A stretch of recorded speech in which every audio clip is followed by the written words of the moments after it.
Hey, what's up guys? Alright, so it's another week and another brand new chapter of Black Clover, and the beginning of this chapter actually reminded me of something that I had honestly completely forgotten about, and that is that Lucius used to be stuck in a wheelchair.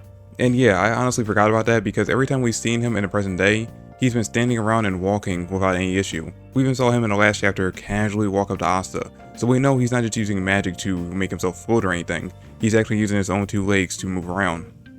Which honestly has me wondering what happened to him in the past to make him lose the ability to use his legs. Was he just born without the ability to use them? Was he in some kind of accident? I mean, I'm sure at some point we're going to get some kind of tragic backstory that shows like a flashback of what happened to him in the past and what set him off on this path to wanting to recreate humanity. But until we get that, I guess we're just going to have to add this on to the ever-growing list of mysteries surrounding the character. Okay, so this chapter opens up with 3 different flashbacks. One showing Lucius watching over his siblings in the Space Kingdom while they train, I guess. It's not exactly clear what they're doing because we don't even get clear depictions of them. We can just kind of tell that it's, the other 3 Zograta's siblings. The next one shows him in some kind of like temple area, which I'm guessing based on what we know from Nox's family and the fact that we saw that they had like their own temple-like area that they use for their devil binding rituals, that this is most likely where the Zograta's family does theirs as well. And in this area, we actually got to see that he has these like stone tablets that he's reading over. And if you guys have been paying attention at all throughout the series, then you would know that 100% confirmed whatever is on these stone tablets is most likely the location of the One Piece. Okay, so no, all jokes aside, whatever is on these tablets most likely has something to do with Astaroth based on the dialogue we get from Lucius in this part of the chapter. And I'm guessing that it's some kind of like ancient prophecy revolving around the devil, and whatever is written on these tablets is most likely what actually set Lucius on his path for wanting to recreate humanity.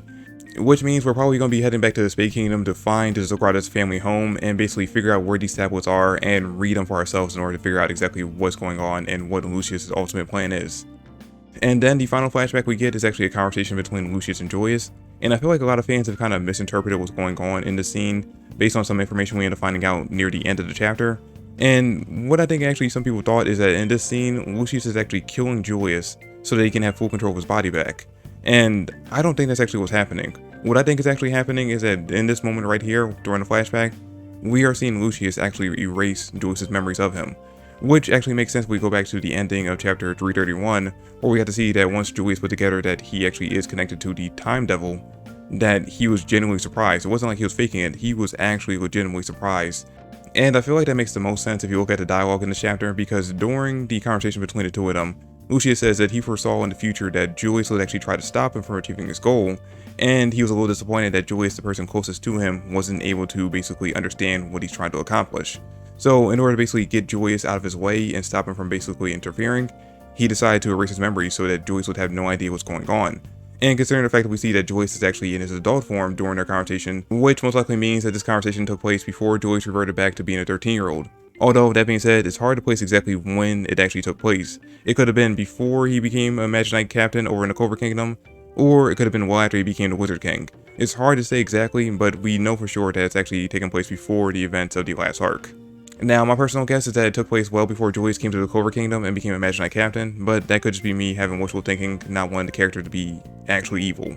Oh, and before I move on, I want to mention that I like the way that Tabata illustrated the conversation between the two of them, because he made it very clear that one is supposed to be evil and one is supposed to be very good, by having them being in contrast backgrounds. You know, Julius was covered in light, his imagery was a lot sincere and softer, while Lucius was very much covered in darkness and his had a more sinister tone to them. And then we cut to the ending of the last chapter, and just like I thought, everyone immediately thinks that Lucius is Julius because of how similar the two of them look, because they pretty much are just twins, except for one has black hair and one has blonde hair, and their marks on their forehead are on opposite sides of their foreheads.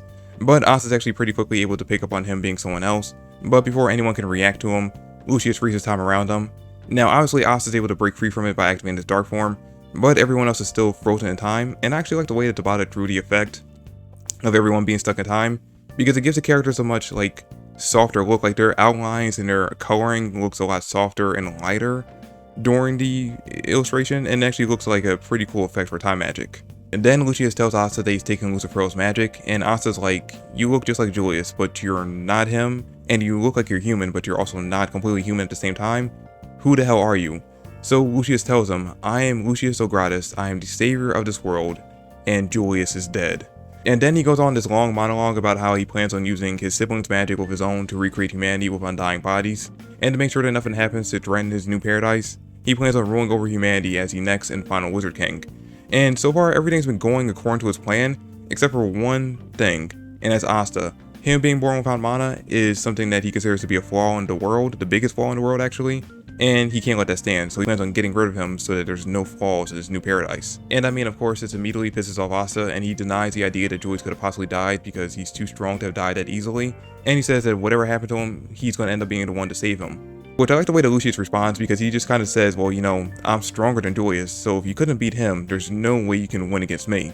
And then this is when Asta breaks the time spell, freeing everyone else from being frozen, and we see that he's activated his perfected double union and declares that in this very moment, he's going to surpass the Wizard King by beating Lucius's ass. And I'm actually really looking forward to the next chapter, because now that everyone's unfrozen, we'll most likely see them trying to help out Asta in this fight, and we might actually end up seeing Yami and the other captains show up as well, because Lucius only was able to freeze the time around them, so everyone outside of that spell was actually still moving like it was a normal day. And more likely, based on how powerful Asta made the spell seem to be, they probably were able to sense it if they're anywhere nearby. So if any of the captains were able to sense it, they're probably thinking to themselves, alright, that feels like the Wizard King's magic, but it shouldn't be this powerful, and also there's like a sinister tone to it. What the hell's going on here? And they're probably going to want to go and figure out, alright, what is happening in this area, who is this person that's using this type of magic. And as soon as they get there and see Asta's fighting against them, at the very least, Yami would immediately jump in and try to help him out. And I'm guessing at this point, any of the other captains would immediately think, alright, if he's fighting against them, then he must be a threat to the kingdom, so we get to help him out as well. Now that being said, I don't think that even if all the captains together and Asta teamed up, that they would actually be able to take Lucius down at this point. Just because Lucius is the brand new overarching villain for the arc. And I mean, you wouldn't want your brand new villain being defeated this early on, so more likely what's going to end up happening is that they're probably just going to fight him to a stalemate, and then he's going to decide, alright, it's not worth the trouble right now, I'll come back later, and just get out of there. But before he does leave, I do think that some characters are going to take some serious damage during the fight. You know, like Asta, Noelle, Mimosa, someone is going to take some serious hits, and it's basically just going to be showing that they're not strong enough to fight against him just yet, and be a way to kind of raise the stakes for the arc. Also, I know that the running theory right now is that Sister Lily is going to end up sacrificing herself during the fight in order to save Asta, but I'm thinking that instead of that happening, something's going to end up happening to Lee, because there's a panel in the chapter that actually has a heavy emphasis on him, and it's almost like Lucius is actually directing his focus directly onto him in that panel. And it would make sense for him to want to target Lee because Asta is the main obstacle in this plan, but without Lee's anti-magic, Asta really wouldn't be able to do anything to stop him at all. So if he got rid of him, then Asta would basically be null and void, and his plan would be able to go forward without any real complications. Now that being said, I don't want Asta to get any other type of magic besides his anti-magic, so I don't think that Lee is going to end up dying during the confrontation against Lucius. I just think he's going to get hurt pretty badly, and this is going to lead them to basically trying to figure out a way to heal Lee because probably regular magic is going to work on him. But anyway guys, that's it for the review. Thanks for watching. I really do hope you enjoyed it. If you did, please give me a like, subscribe to the channel. I would greatly appreciate that. I'm trying to reach my first big milestone of reaching 1,000 subscribers, and I would really appreciate your help in getting there.